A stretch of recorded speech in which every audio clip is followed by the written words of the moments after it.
The United Nations Security Council, UNSC, recently adopted a pivotal U.S.-drafted resolution endorsing President Donald Trump's comprehensive 20-point peace plan for the Gaza Strip. The vote was a major diplomatic success for the U.S., passing 13-0 with permanent members Russia and China abstaining, demonstrating widespread international appetite for a structured post-conflict framework. The resolution transforms the plan from a proposal into an internationally mandated framework, aiming to solidify the existing fragile ceasefire and establish a path for Gaza's long-term stabilization.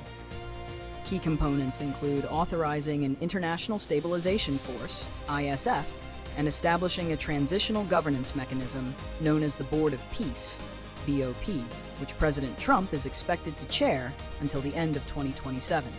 The ISF is tasked with securing the territory, overseeing demilitarization, specifically the permanent decommissioning of weapons from non-state armed groups like Hamas, and supporting humanitarian efforts. The text also includes updated language acknowledging a credible pathway to Palestinian self-determination and statehood, a critical revision that secured the support of Arab and Muslim member states. However, the resolution faces immediate political opposition, particularly from Hamas, which rejected the plan, citing that the ISF's mandate to disarm resistance groups strips it of neutrality and imposes external guardianship. Analysis, reasons and consequences, reasons for adoption.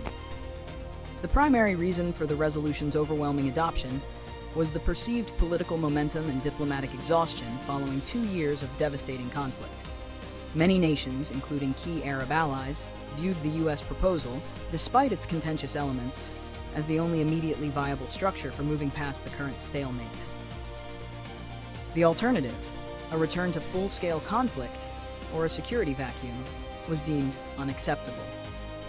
The U.S. successfully negotiated crucial amendments, particularly softening the language on Palestinian statehood from an aspiration to a credible pathway, which was sufficient to bring aboard critical swing votes, especially from countries interested in contributing troops to the ISF.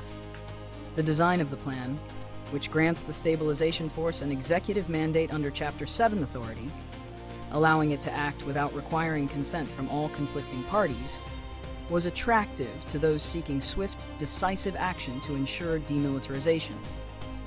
Furthermore, the explicit inclusion of Israel's withdrawal, albeit phased and conditional, provided a necessary political lever for approval. Immediate consequences and key roadblocks. The most significant immediate consequence is the legitimization of the International Stabilization Force under international law. This mandate is crucial for mobilizing troop-contributing nations and international financial institutions needed for Gaza's reconstruction, which will be coordinated by the Trump-led Board of Peace. However, the consequences also reveal substantial roadblocks. Hamas's outright rejection of the disarmament clause creates a direct, existential conflict with the ISF's mandate. The ISF's success hinges on whether it can effectively execute demilitarization without triggering renewed conflict, a task that is militarily and politically fraught. Another consequence is the political strain on the Israeli government. The resolution's reference to a pathway for Palestinian statehood is fiercely opposed by the current Israeli Prime Minister and his right-wing coalition, raising serious questions about Israel's willingness to fully cooperate with the withdrawal sequencing and transitional governance structures outlined in the plan. This fundamental disagreement on the final political status could undermine the entire initiative. Future prediction and solutions prediction. The near-term future is likely to be characterized by high-stakes logistical and diplomatic challenges. The establishment of the Board of Peace and the deployment of the International Stabilization Force will be slow and subject to intense scrutiny. A likely scenario is a muddle-through period. Initial phases focused on humanitarian aid and small-scale security stabilization. In areas where Israeli forces have withdrawn, will progress. However, the core issue of demilitarization, which directly threatens Hamas's political and military control, is predicted to lead to continued low-level conflict or protracted diplomatic friction. The transitional period until 2027 will be defined by an international effort to build up a credible, non-Hamas Palestinian police force and administration while simultaneously attempting to contain resistance from armed groups. The success of the pathway to statehood depends almost entirely on external pressure and the political resilience of the international coalition against internal dissent from both Israeli and Palestinian hardliners. Solutions for successful implementation. To move beyond the immediate challenges, several solutions must be pursued. Establish a transparent accountability framework.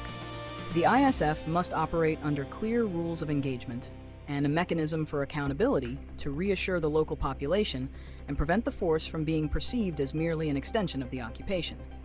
A detailed, publicly accessible charter defining the ISF's powers and limitations is essential. Define the pathway to statehood with specific milestones.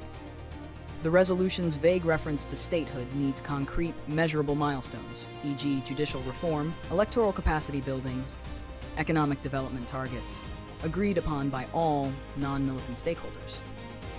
This would lend credibility to the political horizon and incentivize cooperation from a reformed Palestinian Authority. Secure regional financial guarantees. The BOP must immediately secure irrevocable funding commitments from Gulf states, the World Bank, and G7 nations to fund the massive reconstruction effort. Rapid, visible improvement in the lives of Gazans is the most effective way to undercut the appeal of armed groups. Engage in indirect de-escalation dialogue. While direct talks with Hamas on disarmament are unlikely, indirect negotiations focusing on local security arrangements, humanitarian access, and a gradual de-escalation of violence could mitigate the risk of all-out confrontation with the ISF. The goal should be to create secure zones that the new Palestinian administration can gradually manage. By addressing these governance, security, and political deficits, the resolution stands a chance of transitioning Gaza from a war zone to a stable entity.